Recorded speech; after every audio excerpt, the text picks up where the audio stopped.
Guys, do research on these holidays and what you're celebrating. This Halloween is very demonic.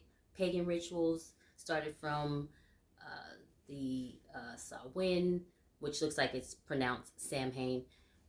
Just do your research and know what you're celebrating. There's a lot of demonic and evil things that go into this holiday. So do your research. We're gonna watch this video, and I tell you, boy, if you didn't know, you are gonna know now.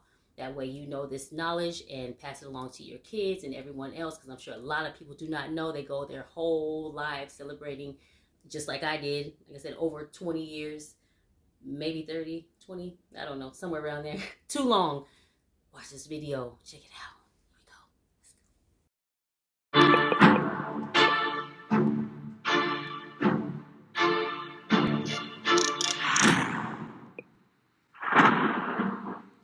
Welcome, Mystic Seekers, to Mystic Manor, where history meets mystery. Today's haunted story delves into the dark and eerie origins of Halloween, from the costumes and candy corn to the haunted houses, and when Halloween specials take over the TV for an entire month, bringing back spooky nostalgia. But how did we get here? It's time to uncover the dark history of Halloween and its traditions, and how it has evolved through the centuries to where it is today. So grab your favorite pumpkin spice beverage, and let's delve into the mystical world of Halloween.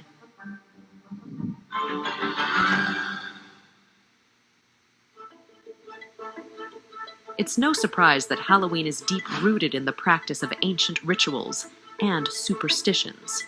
So that's where our story today begins. The earliest roots of Halloween can be traced to the Celtic festival of Samhain, thousands of years ago, primarily in what is now Ireland, Scotland, Wales, and parts of England.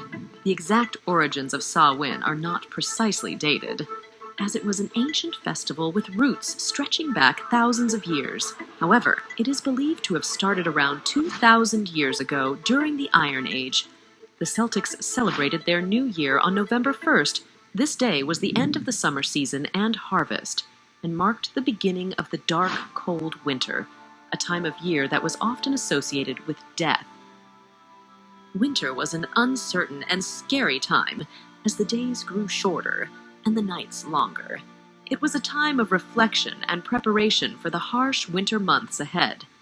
The Celts would gather their livestock and crops, ensuring they had enough provisions to survive the cold and dark season.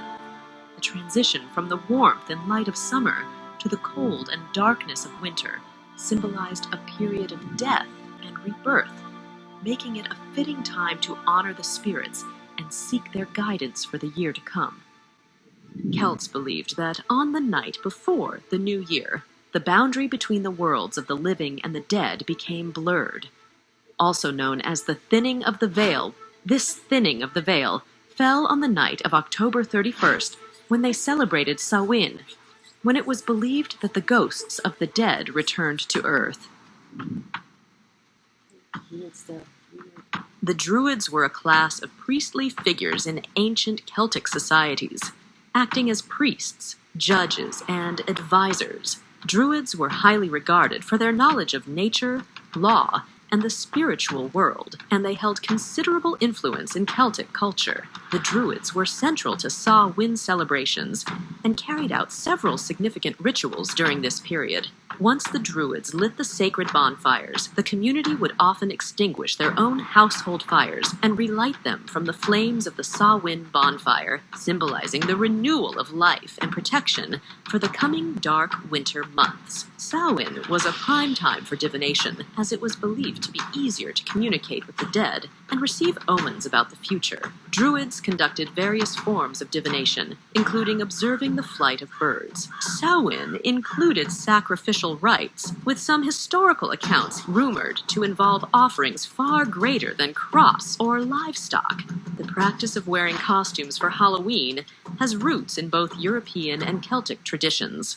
During the festivities, participants donned costumes made of animal heads and skins.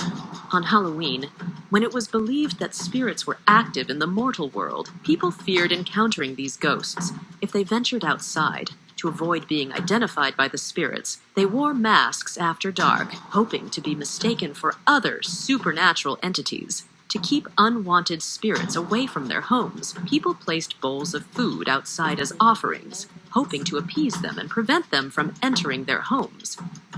But time passed, and civilizations grew more complex as new cultures and empires emerged. How did these ancient Celtic rituals evolve and transform? What happened when the mighty Roman Empire brought its own traditions into the mix? Traveling has always been our passion, even with his Parkinson's. But then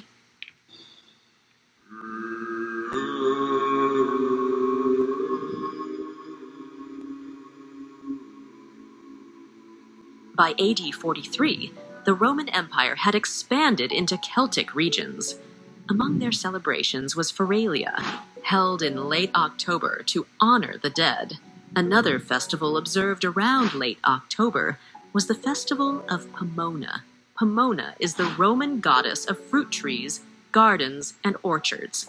She was often associated with autumn, when the harvest of fruit was most bountiful. Elements of these Roman festivals were later blended into the evolving Halloween customs. The Romans began to merge Celtic traditions of Samhain as a pragmatic approach to governance that facilitated control, unity, and cultural integration across their vast empire. On May 13th, AD 609, Pope Boniface IV consecrated the Pantheon in Rome in memory of all Christian martyrs, establishing the Feast of All Martyrs' Day. Pope Gregory III later expanded this to include All Saints and shifted the observance to November 1st, known as All Saints' Day. As Christianity spread through Europe, efforts were made to integrate existing pagan festivals with Christian observances. In AD 1000, the Church established November 2nd as All Souls' Day to honor and pray for the souls in purgatory, complementing All Saints' Day. Together, these dates formed the Days of the Dead in the Catholic calendar. But the story doesn't end there. Let's step into the shadows of the Middle Ages and uncover the next chapter in the story of Halloween's evolution. We now arrive in medieval Europe, between the 5th and 15th centuries. As we move into the Dark Ages, the traditions surrounding Halloween began to evolve and intertwine with Christian beliefs and practices. During this time, Europe was a patchwork of small villages and towns, each with its own local customs and rituals. Yet, a common thread began to weave through them all: the blending of ancient pagan traditions with the growing influence of Christianity. Celebrations of All Souls' Day in medieval Europe mirrored those of Samhain, featuring large bonfires, parades, and costumes representing saints, angels, and devils. All Saints' Day was also known as All Hallows, and the night before it, which was originally the Celtic festival of Samhain, began to be referred to as All Hallows' Eve. Over time, this term was shortened to Halloween. The term Halloween is a contraction of All Hallows' Eve. Hallows comes from the Old English word halga, meaning holy or saint. Eve. This term denotes the evening before a particular day.